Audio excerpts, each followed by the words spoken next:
Did something happen? The phone finally connected, and I quickly told my husband. It seems someone broke into the room. Everything is a mess. Your room looks fine, but something might be missing. I'm calling the police right now. Wait a moment, my husband said, hesitating before telling me something I didn't expect. I had let my mother stay in the room during our trip. What does that mean? I wondered. My name is Lauren. I'm 32 years old, and I work at a company.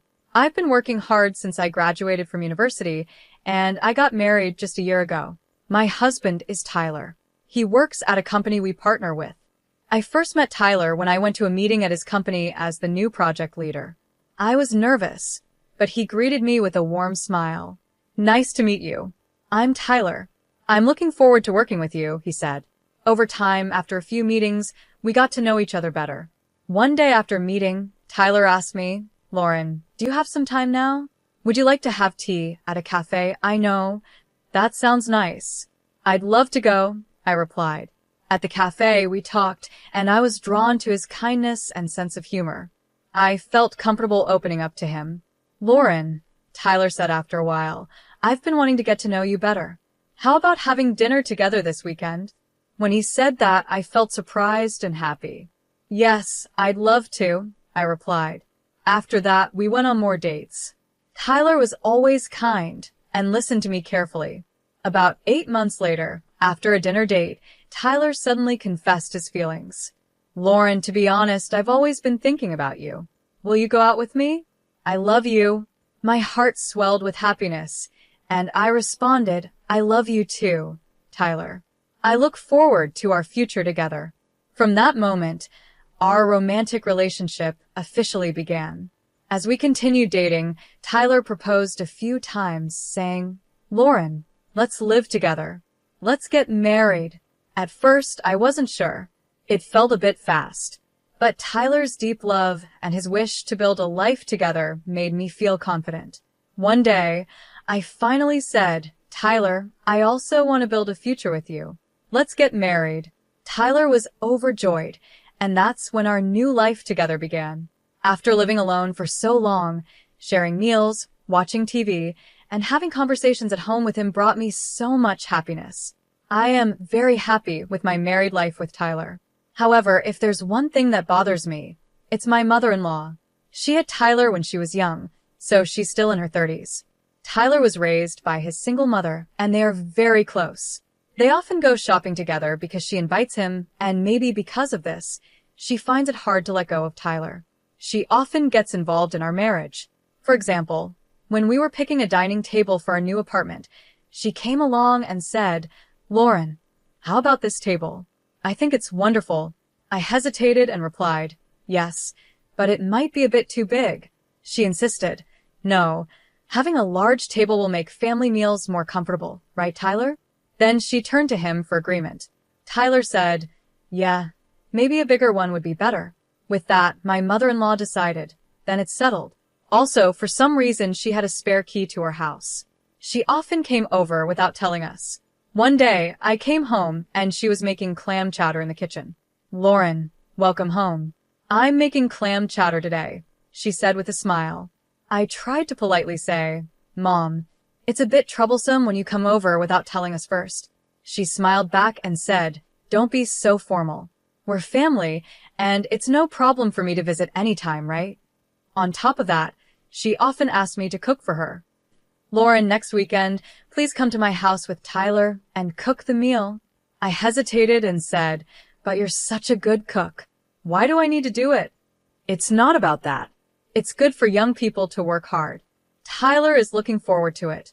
Tyler, looking a little nervous, added, yes, Lauren, your cooking is always delicious. I'm looking forward to it. Her interference kept growing, and it started to stress me out. She wasn't just interfering. She often seemed upset with me and would say things that hurt. For example, when we were celebrating Tyler's birthday at our house recently, she showed up without telling us. Happy birthday, she said when she arrived. Oh, Mom, Tyler said. She noticed me and said, oh, Lauren's here too. Did you have the day off today? Yes, I answered. I took the day off to celebrate Tyler's birthday. She frowned and said, "That's a mistake. Tyler and I were planning to celebrate his birthday just by ourselves. Your presence ruins our plans. I wish you had understood that better." I tried to stay calm and replied, "But I am Tyler's wife now." She shot back, "So, what if you're his wife? Do you think you're more important than his mother? Your marriage is just a piece of paper. Don't get ahead of yourself. I'm his mother, and I brought him into this world." She always seemed to put her relationship with Tyler above mine. She didn't like me much because she loved her son so much. Because of that, she was often cold toward me. I told myself to stay calm and not feel jealous. After all, she raised Tyler alone, which is something to respect. But then something happened that I couldn't ignore. It was last week in the living room. There was an old watch that my grandfather gave me before he passed away. When he got sick and had to close his watch store, he gave me his oldest watch. This antique watch is worth over $40,000, and in his will, my grandfather said I should only sell it if I ever faced financial trouble. After he passed away, this watch became a very special heirloom to me. I kept it in the living room, so I could always feel close to him. One day, when my mother-in-law visited, she saw the watch and criticized it. "What is this? Why keep such an old, worn-out watch in the living room like it has any value?" I tried to explain that it was a valuable antique and a special memory from my grandfather, but she didn't seem to understand. The way she looked down on the watch made me feel like she was also looking down on my grandfather and me. It hurt a lot. To protect the watch from more comments, I decided to put it away in a drawer in my room. Later, she asked with a laugh, "What happened to that old watch?" When I told her I had stored it in my room, she seemed happy, like she had won, which only made me feel worse. After she left, Tyler asked if I was okay and tried to comfort me. I told him how hurt I felt by what his mother said. He listened, but his answer was always the same. "My mom does it because she loves me. I'm sorry." I wasn't looking for an apology. I just wanted him to support me when it came to his mother. But I also knew how much he respected her for raising him alone, and I knew he cared about me too. I understood it was hard for him to be stuck between his mother and me, so I couldn't blame him. In the end, I felt like I had no choice but to keep enduring it for his sake. Then, out of the blue, Tyler planned a week-long vacation. I felt so relieved and happy because I knew he was trying to ease the tension with his mother. We went on the trip, just the two of us, and I really enjoyed our time together. For a whole week, I didn't think about my mother-in-law at all. It was such a happy time, and the days passed quickly. Finally, the day came for us to go home. Tyler had to stop by his office first, so I went back home alone. As I walked back, thinking about the happy memories from our trip, I unlocked the door to our home. It was our familiar apartment, but as soon as I stepped into the living room, something felt wrong. I couldn't quite figure out what it was at first. I looked around, feeling uneasy. Wait a minute. I remembered that I had closed the windows and curtains tightly before we left, but now I noticed that the curtains were slightly open and the window lock was undone. The sofa cushions were messy, and the TV remote, usually kept in its case, was neatly placed on the table. It seemed like things had been moved, but not in a way that was obvious. The room was clean, but since I always keep everything in order, these small changes made me feel really uncomfortable. I went to the kitchen and found that some food was missing from the fridge. There were watermarks in the sink, like someone had used it recently. What does this mean? I checked the entrance, but nothing seemed out of place. I started to wonder if my mother-in-law, who has a spare key, might have come in without telling us. But it didn't seem like something she would do while we were away, and we wouldn't have left the window unlocked. At the time, I believed she had some respect for our space. Then the idea that it might have been a burglar crossed my mind, but I didn't want to believe it. If it had been a break-in, there would be more mess, right? Everything in the living room seemed fine, so I tried to tell myself that Tyler must have moved something before we left. Even though I tried to convince myself, I couldn't reach Tyler, and my anxiety kept growing. What if someone really had come in? Feeling nervous, I opened the door to my room quietly. The moment I stepped inside, I was shocked by what I saw. My room was completely messed up. Clothes that should have been neatly folded were thrown all over the bed, and underwear was scattered on the floor. The drawers of the dresser were open, and clothes were jumbled up inside. The most shocking part was my desk. Every drawer had been pulled out, and the contents were tossed everywhere. I quickly checked the other rooms, but only my room had been targeted. Why just this room? There was nothing of great value here. Then I thought of the watch my grandfather had left me. No way. Why is it gone? I frantically searched around the desk, but the watch was nowhere to be found. At that moment, I realized the watch had been stolen. It was clear that someone had come in and taken it, but I couldn't understand why they would steal such an old watch. I lost control and quickly tried to call my husband again. This time, the call connected. Did something happen? He asked. I hurriedly explained. It seems someone broke in. The room is a mess. Your room looks fine, but something might be missing. I'm calling the police right now. Really? He replied, sounding concerned. Yes, some food is missing from the fridge too. Someone must have sneaked in. Wait a minute, he said. I want to check it out myself before you call the police. I'll be home soon. Meanwhile, see if anything else is gone. But I can't wait. This is serious. Some of my things are missing, I exclaimed. Then, my husband said something unexpected in an uneasy tone. Actually, I let my mother stay in the apartment while we were on the trip. What do you mean? I asked, shocked. Our apartment is close to the station, and it's convenient for her to go downtown. She asked me if she could stay here to keep it safe. Wait, why would you make such an important decision on your own? I wasn't informed at all. I was furious. Knowing that I don't get along well with his mother, I felt hurt that he hadn't considered my feelings. But instead of addressing my anger, he just tried to calm me down. There's no need to be so upset, he said. It's always been like this. My mother comes and goes as she likes. Just deal with it like before. That's not funny. I can't just endure this. My mother-in-law trashed the room. It's outrageous to just accept it. Suddenly, I heard a voice behind me. Lauren, why are you so upset? It was my mother-in-law. Mom, are you talking to Tyler right now? I asked, still angry. Why are you speaking to my son like that? She asked sharply. I'm upset because he let you stay in our home without telling me, I replied. It's not right. How dare you? She snapped. Blaming Tyler is like saying you hate that I'm here. Honestly, I don't want you coming and going from our house whenever you feel like it, I said, unable to hold back. You're such a coward, Lauren, she said angrily. Don't talk like that. You just blame me and get mad at Tyler for no reason, acting like the victim. But it's all in your head. It was clear that I had really been affected. My room had been ransacked, and I knew my mother-in-law had been the one in there. I didn't understand why I was being blamed. What surprised me even more was that Tyler defended her in this situation.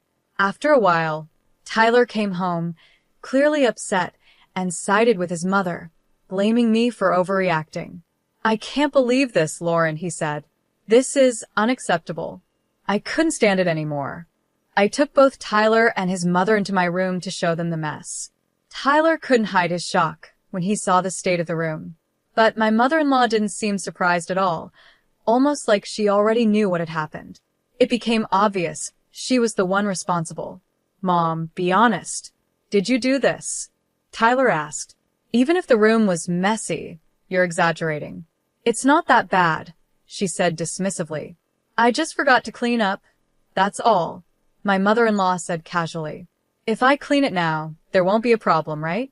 I was going to do it later anyway. You're being too sensitive. She admitted she was the one who made the mess, but showed no regret at all. Tyler stood there, looking uncomfortable, not saying anything. Then she started defending herself. I borrowed Lauren's clothes because I left mine at home. We're not that different in size, so I thought it would be okay. We're family, so getting upset over this seems unreasonable, don't you think? To my surprise, Tyler began to agree with her. I think so. You can't blame everything on my mom just because a few things are missing. Borrowing things in a family is normal, and it's strange not to forgive a little mess. I had been hoping for an apology from both of them. Instead, it was the opposite. Tyler even asked me to apologize to his mother for my rude words and attitude, even though it was clear she had messed up my room. Seeing him support her so strongly made my feelings for him fade. I started feeling empty inside. I had always believed Tyler cared for me just as much as he did for his mother, but the truth was different. To avoid any criticism toward himself, he eagerly blamed me and clearly took her side.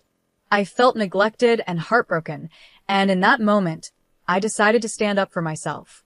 I couldn't keep holding back for Tyler's sake anymore. Before Tyler returned, I had already prepared my next move. I turned to my mother-in-law and asked directly, "Where did you take my watch?" She looked nervous, but answered, "I don't know anything about a watch. Why would I care about that old thing?" But her reaction gave her away. I was sure she had taken it. No matter what Tyler said, I wasn't going to forgive her. I pressed her again. "You admit you made a mess in this room, right? There are things missing, and you must know where they are." Tyler jumped in to defend her. "Hey, stop accusing my mom. If she says she didn't take it, is it worth getting this upset over just a watch? If you really want to watch that badly, I'll buy you a new one, so let's drop this." "Stop interfering, Tyler," I said firmly. "That watch is the only thing I have left from my grandfather, and it's irreplaceable. I won't give up until I get it back." "I haven't stolen anything. You're being too noisy," my mother-in-law said defensively. "It's fine to be noisy if you didn't steal it," I replied. "Then we have to consider that someone else broke in, and if that's the case, I need to call the police immediately. They can investigate, take fingerprints, and help us find the thief quickly." I grabbed my phone and started walking out of the room. At that moment, my mother-in-law rushed to stop me. "Wait, please wait. There's no need to call the police. To be honest, I did borrow it, but I'll return it in a week, okay? Just a moment ago, you said you knew nothing about it," I said. "And please don't use the word borrowed. Taking something without permission is stealing. You've just admitted to stealing it. Where is the watch? It's very important to me, and I need it back now. I can't wait a week." She started sweating, looking more and more nervous. "It's impossible," she said. "Why is that?" I asked, feeling a sense of dread. "Because I already sold it to a pawn shop." "What? Really? You sold it?" "Yes, it sold for $40,000. Can you believe it? I didn't think it was worth that much." "Stop joking. Can you return the $40,000 right now?" I demanded. "I'll go to the pawn shop myself to get it back."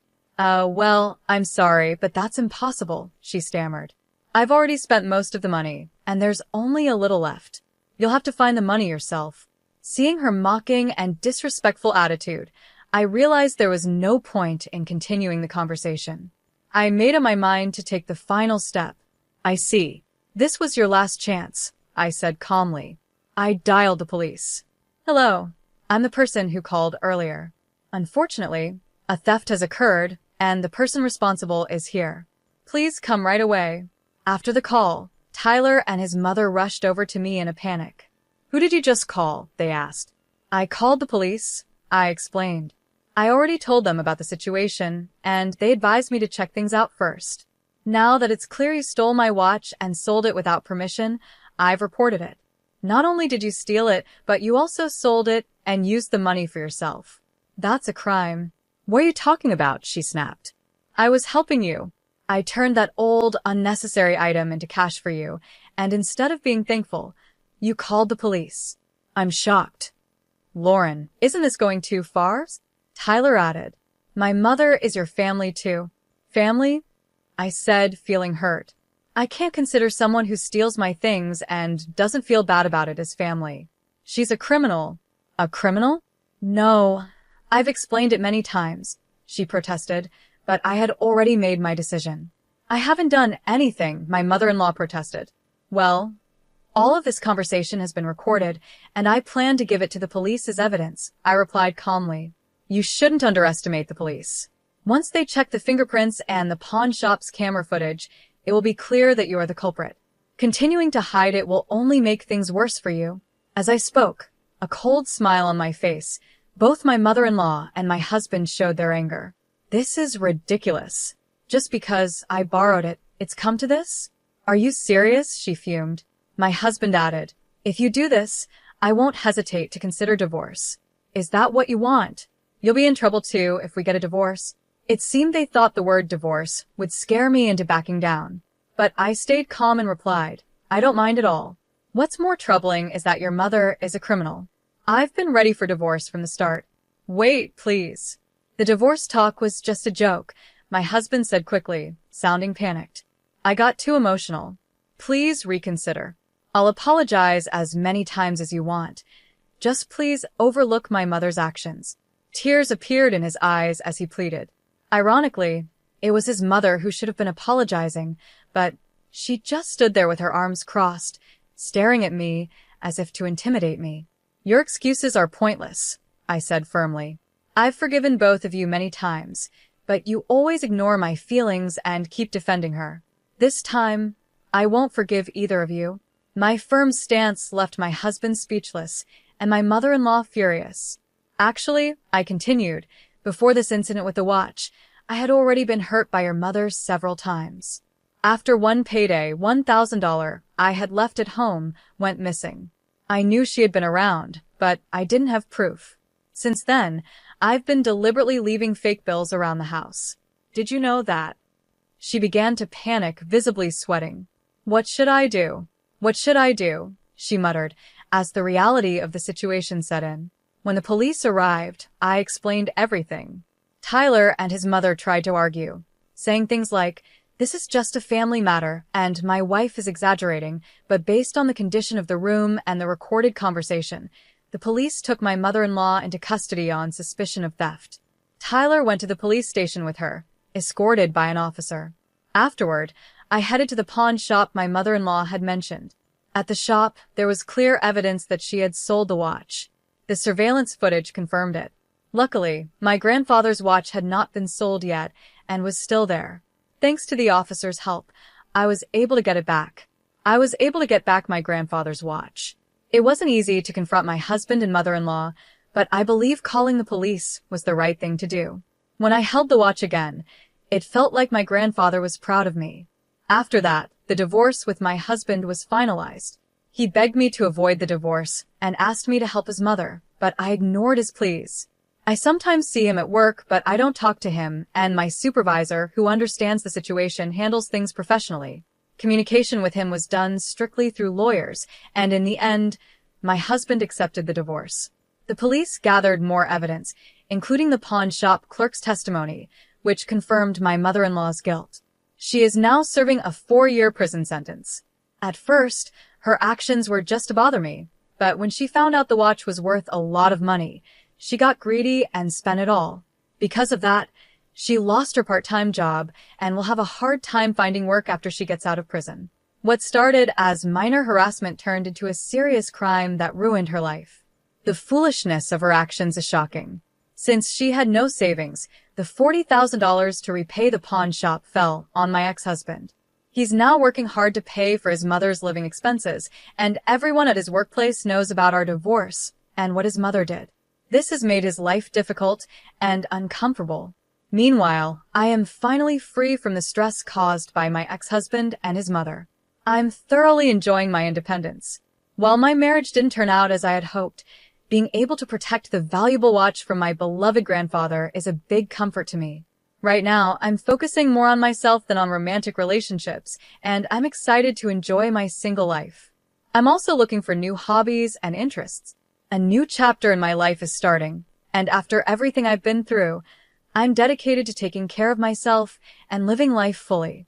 I plan to fill my days with hope and happiness and live a positive, active life.